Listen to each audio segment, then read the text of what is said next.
Today we're showing you a 2018 Kubota MX5200 tractor. It's a four-wheel drive tractor with a Kubota LA1065 quick attach front end loader.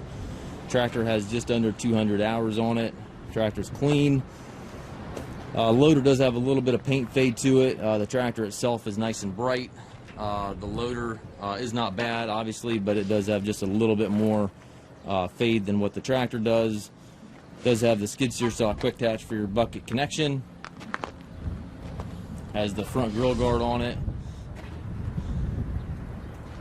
Paint of the tractor really is in nice shape. It does have the ag tires, hydrostatic transmission, a little bit of a scuff here in the fender, pretty minor.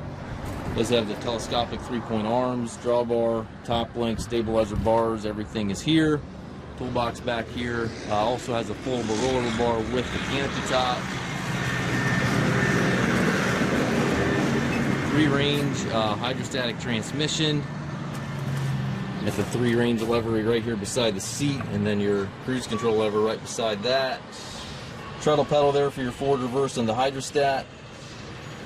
Motor control right there within easy reach.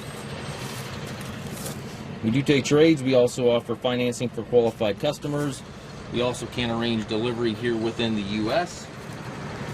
We have approximately 150 used tractors on our yard. If you have any questions regarding this tractor or any of our other used tractors, please contact us at maskedtractor.com.